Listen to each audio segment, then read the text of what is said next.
Hello, my name's Andrew, and today we're doing a first impression review of the all-new Lochby Field Folio Journal / Notebook case. So I've owned the smaller Lochby pocket journal case for over a year now. I really love it because it has this kind of like minimalist military vibe, but it's really well built. It's got wax canvas, so water drips off there. I love this one because it has a really convenient zip, very quick to open up.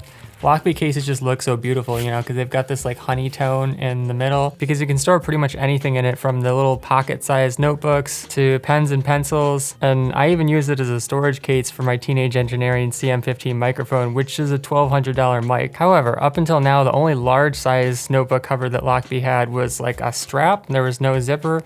And I just like this, it's a lot more convenient. So I was like, can you just make this in a larger one? And that is exactly what they did with the Field Folio. So let's take a look at it.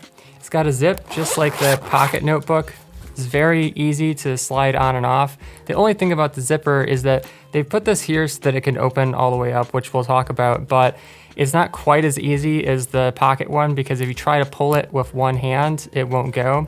So there are kind of two ways to go about it. You can either put an index finger here and then then it starts pretty easily from there. Or if you've already got it sitting down on a table, then you can just hold the tab and start zipping like that. I love that it's really easy to grip, and they've also burned off the edges here so it's not gonna fray. And if we take a look at the back of the cover, it's really cool because it's got this yellow accent here, and it's got a holder strap, which is pretty convenient for going out in the field like the name suggests.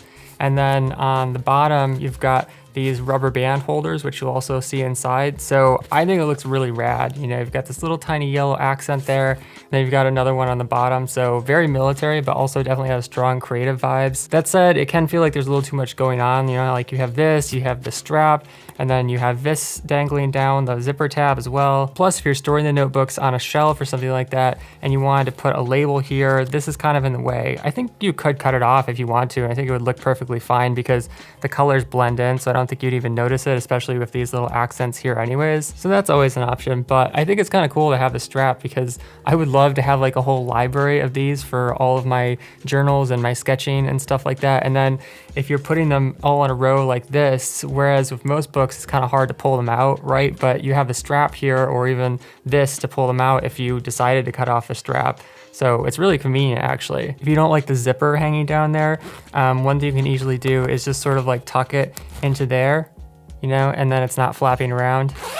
But taking a look at the inside of the journal, it holds about 4 small notebooks each. These are A5 size, so you can fit pretty much anything in here, any traditional size notebook. And inside it's lined with this honeycomb textured golden color, which I love. It just makes me happy to open, it's like opening a sunny day. On the top row, you've got a slit for a pencil here. It doesn't get in the way of the notebook because there's plenty of room, and it also closes perfectly fine with a normal size pencil. But then down the middle, you've also got these rubber bands, and what these do is they allow you to hold the notebooks inside there. So if you're angling it or anything like that, they're not gonna fall out like so.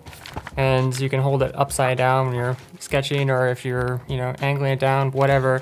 I don't really feel like I need these, to be quite honest, because there's a couple reasons for that. One is that the rubber bands do have a little bit of weight to them. So when you have multiple notebooks in there, it just kind of like puffs it up. And if you're drawing close to the edge of the page, for example, in the middle, you can end up poking the pen through there because there's that rubber band creating a little gap. But then the other thing is, because this notebook has a zipper case, like I just don't really see the need for the rubber band, because nothing is ever gonna fall out of there. It's completely secure. Another thing you've got is bookmarks. You've got 2 of them right here.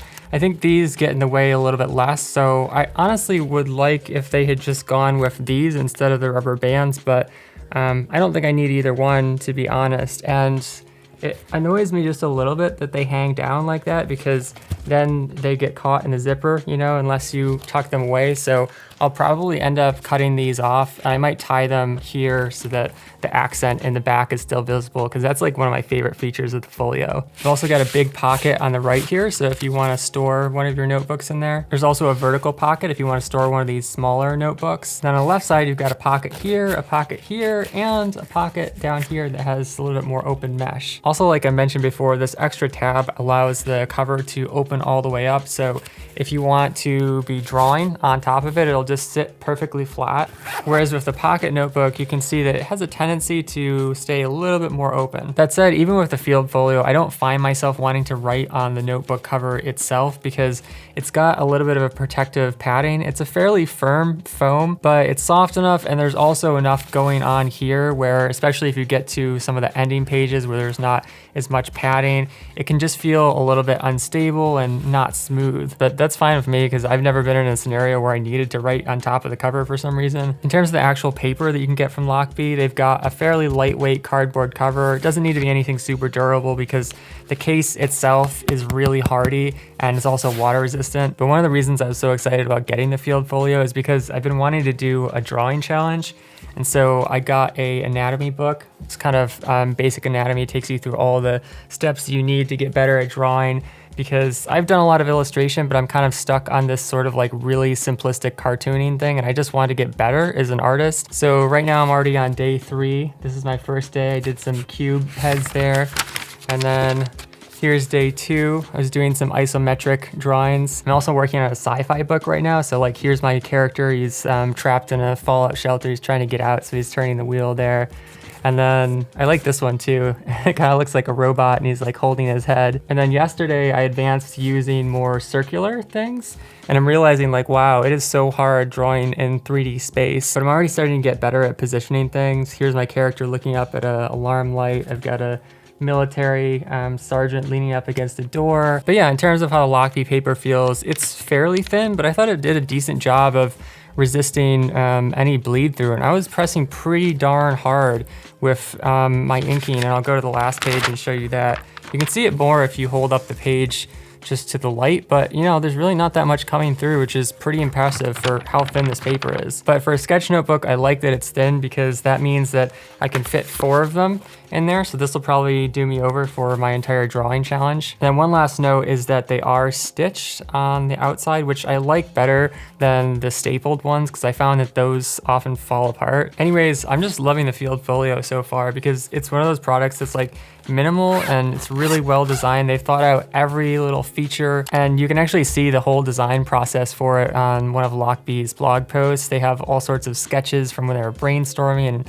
all the things that they were problem solving and try to make it as functional as possible. Also on the back, there's the extra big pocket, and if you look inside, you can see that it's lined with a little bit more smooth material, so things slide into here very easily, which is sometimes a problem with big pockets. You know, if they have too much friction, then things can get stuck in there, but it slides really nice. And like I said, really my only problem is that like I instantly want to buy about 5 of these so that I can put my other notebooks all in the same thing and just have like this really cool minimalist military style bookcase. So yeah, that's my first impression of you of the Lochby Field Folio case. But if you'd like to support the channel, you can shop with the referral links down below, or subscribe to follow along on my sci-fi book writing project and my drawing challenge for the next 362 days. Finally, if you have a question about the Lochby Field Folio case or about minimalist gear in general, let me know in the comments. Thanks for watching. Catch you next time. Peace.